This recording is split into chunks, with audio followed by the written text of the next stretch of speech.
दोस्तों Voyager 1 NASA का ये स्पेसक्राफ्ट आज धरती से 2400 करोड़ किलोमीटर की दूरी पर पहुंच चुका है और इंसानों का बनाया फारदेस्ट ऑब्जेक्ट है। पर क्या आप जानते हो कि इस लिस्ट में दूसरा नाम किसका है? जी नहीं, वॉयेजर 2 का नहीं है, बल्कि ये स्पेसक्राफ्ट है पायोनियर 10।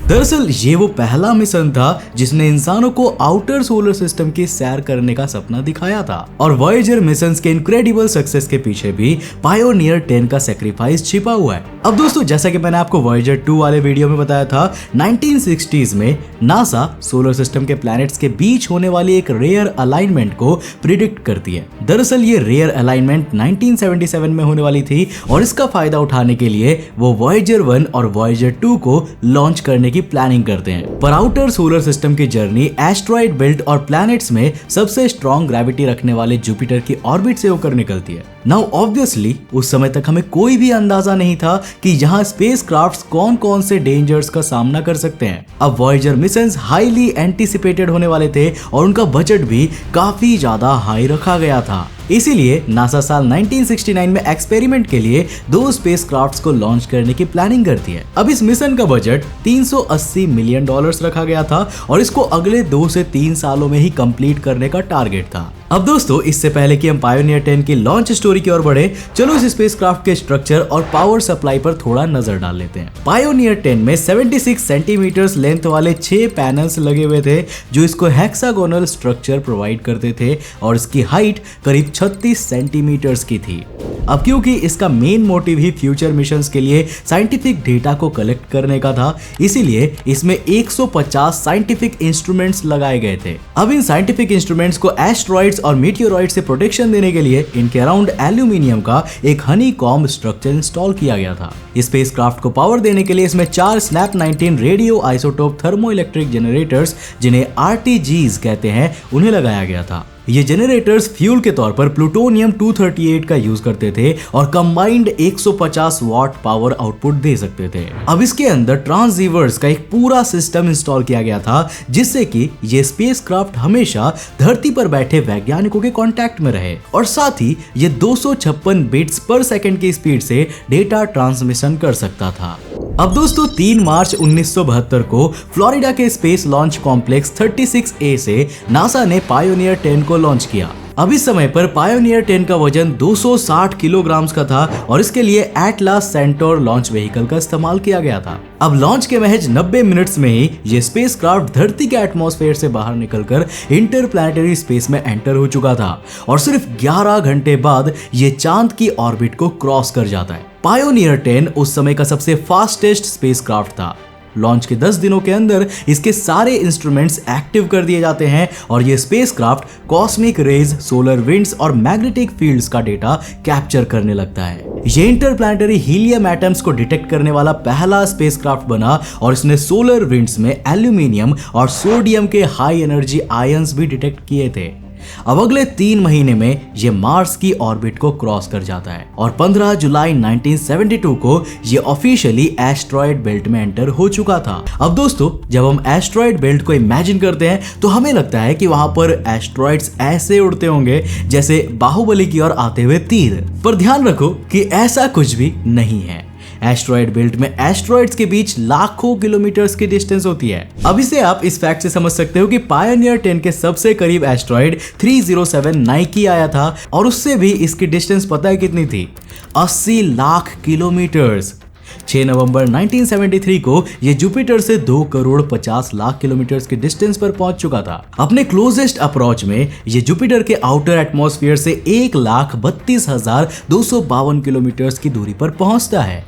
अब दोस्तों, जरा इस फोटो को देखिए। इसे 4 दिसंबर 1973 को लिया गया था और इसमें आपको जुपिटर की ढेर सारी फोटोज इंक्रीजिंग साइज में दिख रही होंगी। जैसे जैसे पायोनियर 10 जुपिटर के करीब आ रहा था, ये प्लैनेट की फोटोज ले रहा था। इसने जुपिटर के मून गैनीमीड की फोटो भी ली थी, जिसे आप अभी अपने स्क्रीन पर देख रहे हो। इसने जुपिटर से हमारे लिए करीब 500 फोटोज भेजी थी। इस वाली फोटो में आप जुपिटर के ग्रेट रेड स्पॉट को भी देख सकते हो। अब मैं आपको बता दूं कि पायोनियर 10 का मेन मकसद फोटोज क्लिक करना नहीं था। इसीलिए इसमें एडवांस्ड कैमराज इंस्टॉल नहीं किए गए थे और हमें इसके पोर्टफोलियो में ज्यादा फोटोज देखने को भी नहीं मिलते। पर जब बात साइंटिफिक डेटा को कलेक्ट करने की आती है तो इसने रेवोल्यूशनरी वर्क किया था। दोस्तों पायोनियर 10 ने जुपिटर की इंफ्रारेड मैपिंग की थी, जिससे हमें यह पता चला कि जुपिटर बहुत ज्यादा हीट को रेडिएट करता है। अब दोस्तों टेक्निकली पायोनियर 10 का मिशन यहीं पर खत्म हो चुका था, क्योंकि इसका टारगेट एस्ट्रॉयड बेल्ट को क्रॉस करके जुपिटर तक आने का ही रखा गया था। पर जुपिटर की ऑर्बिट में रहते हुए वैज्ञानिक इसकी मूवमेंट में कुछ चेंजेस करते हैं, जिससे कि इसे जुपिटर की ग्रेविटी में फंसकर एक स्लिंग शॉट मिलता है और ये तेजी से सैटर्न की ओर भागने लगता है। साल 1976 में पायोनियर 10 सैटर्न की ऑर्बिट को क्रॉस कर जाता है। अब इसी दौरान धरती पर साल 1977 में वॉयेजर स्पेसक्राफ्ट्स को लॉन्च कर दिया जाता है। पायोनियर 10 1979 में यूरेनस और 1983 में नेपच्यून की ऑर्बिट्स को क्रॉस करता है। Now here point to be noted, ये उनकी ऑर्बिट को क्रॉस करता है लेकिन किसी भी प्लैनेट के करीब से नहीं गुजर पाता, क्योंकि उस वक्त ऑब्वियसली वहां पर वो प्लैनेट्स नहीं थे। अब नेपच्यून के ऑर्बिट को क्रॉस करते ही ये सोलर सिस्टम के सारे नोन प्लैनेट्स के पार पहुंचने वाला पहला स्पेसक्राफ्ट बन जाता है। एक मिशन जिसकी ओरिजिनल ड्यूरेशन सिर्फ 2 साल की रखी गई थी, वो 25 साल बाद 31 मार्च 1997 को खत्म होता है। अब दोस्तों इस समय तक ये पृथ्वी से 1000 करोड़ किलोमीटर की दूरी तक पहुंच चुका था। अभी तक पायोनियर 10 ही स्पेस में इंसानों का भेजा गया फारदेस्ट ऑब्जेक्ट बना हुआ था, पर 17 फरवरी 1998 को वॉयेजर 1 ने ये रिकॉर्ड तोड़ डाला। आपको बता दूं कि उस समय तक पायोनियर 10 से वीक सिग्नल्स रिसीव हुआ करते थे, मतलब वो सिग्नल्स हमारे लिए यूजेबल डेटा प्रोवाइड नहीं करते थे, पर उससे हमें पायोनियर 10 की लोकेशन के बारे में पता चलता रहता था। 27 अप्रैल 2002 को इस स्पेसक्राफ्ट से हमें आखिरी सिग्नल रिसीव हुआ था और उसके बाद हमारा और इसका रिश्ता हमेशा के लिए टूट गया। अब इसके बाद करीब 4 साल तक वैज्ञानिकों ने पायोनियर 10 से कॉन्टैक्ट करने की कोशिश जारी रखी, पर वो कामयाब नहीं हो सके। अब दोस्तों जाहिर सी बात है कि पायोनियर 10 का फ्यूल खत्म हो चुका है और अब हम उससे कांटेक्ट नहीं कर सकते।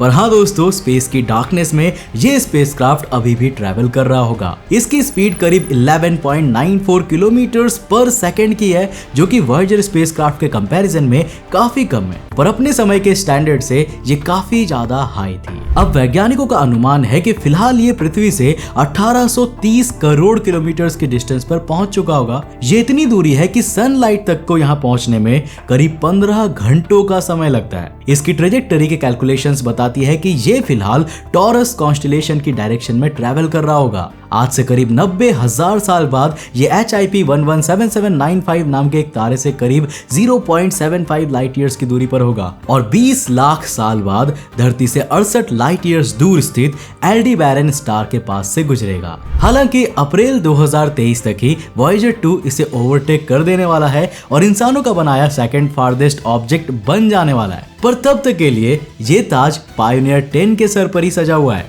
अब दोस्तों वॉयेजर मिशंस की तरह ही पायोनियर मिशंस में भी कार्ल सैगन के स्ट्रॉन्ग विजन्स को कंसीडर किया गया था और वॉयेजर मिशंस में रखे गए गोल्डन रिकॉर्ड्स की तरह ही पायोनियर प्लेक्यू को भी रखा गया था। ये 152 बाय 229 मिलीमीटर साइज की एक एल्यूमिनियम प्लेट थी जिस पर गोल्ड की कोटिंग की गई थी। इस पर मेल और फीमेल के न्यूड फिगर्स को बनाया गया था और कुछ ऐसे सिंबल्स भी बनाए गए थे जिससे कि इंटेलिजेंट एलियंस हमारे एग्जिस्टेंस और ओरिजिन को जान सके। ह्यूमन फिगर्स के अराउंड आपको जो तीर कमान जैसी लाइंस नजर आ रही है ना, वो इंसानों के कंपैरिजन में स्पेसक्राफ्ट की साइज को इंडिकेट करती है। और अब ऊपर की ओर आपको 2 सर्कल्स भी दिख रहे होंगे। ये न्यूट्रल हाइड्रोजन के हाइपर फाइन ट्रांजिशन को दिखा रहा है, जो कि यूनिवर्स में मौजूद मोस्ट एबंडेंट एलिमेंट है। अब ये स्ट्रेट लाइंस का ग्रुप हमारी जियोमेट्रिकल नॉलेज और हमारे सोलर सिस्टम से कुछ इंपॉर्टेंट गैलेक्टिक ऑब्जेक्ट्स की डिस्टेंस को दिखा रहा है। और सबसे नीचे की ओर आपको सोलर सिस्टम का डायग्राम दिख रहा होगा, जिसमें तीसरे नंबर पर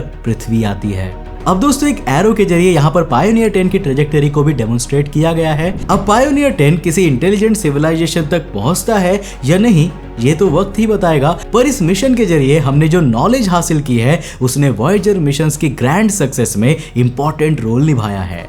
अब बात करें पायोनियर 11 की, तो ये स्पेसक्राफ्ट भी अपना मिशन कंप्लीट कर चुका है। पायोनियर 11 पृथ्वी से करीब 1630 करोड़ किलोमीटर की दूरी पर मौजूद होगा। बाकी अगर आप पायोनियर 11 की कंप्लीट स्टोरी को भी सुनना चाहते हो तो मुझे नीचे कमेंट करके जरूर बताना। अगर आपके कमेंट्स ज्यादा हुए तो मैं डेफिनेटली इस पर एक वीडियो लेकर आऊंगा। लेकिन दोस्तों जाने से पहले मेरे दिमाग में एक सवाल आता है। अब जिस तरह हमने देखा कि पायोनियर 10 जिसे हमने वॉयेजर मिशंस के कंपैरिजन में काफी साल पहले ही स्पेस में भेज दिया था, लेकिन एक समय के बाद उसे वॉयेजर 1 स्पेसक्राफ्ट ने ओवरटेक कर लिया। अब जरा सोचो कि क्या होगा अगर हम ह्यूमंस एक स्पेसशिप को बनाते हैं और स्पेस में कहीं घूमने के लिए निकल पड़ते हैं। अब हमारा जो फ्यूचर सिविलाइजेशन है वो काफी तरक्की करता है और स्पेस ट्रैवल में गजब की स्पीड को हासिल कर लेता है। अब एक समय ऐसा जरूर आएगा कि वो फ्यूचर के सिविलाइजेशन हमारे पास्ट वाले शिप को ओवरटेक कर जाएगा और यहीं पर एक पैराडॉक्स क्रिएट होती है। वो पैराडॉक्स है कि हमें एक स्पेसशिप को आखिर कब लॉन्च करना चाहिए। हम ह्यूमन सिविलाइजेशन आखिर किस टाइम पर ये कह सकेंगे कि हम तैयार है स्पेस ट्रैवल के लिए। ये एक पैराडॉक्स है क्योंकि हम फ्यूचर को देख नहीं सकते और हम ये बता नहीं सकते कि आखिर वो पल कब आएगा। तो दोस्तों अगर आपको ये वीडियो पसंद आया तो इसे लाइक जरूर करना और साथ ही साथ आप इन वीडियोस को जाकर जरूर देखना, आपको डेफिनेटली पसंद आएंगे। मैं मिलता हूँ आपको नेक्स्ट एपिसोड के साथ, तब तक के लिए बाय, जय हिंद।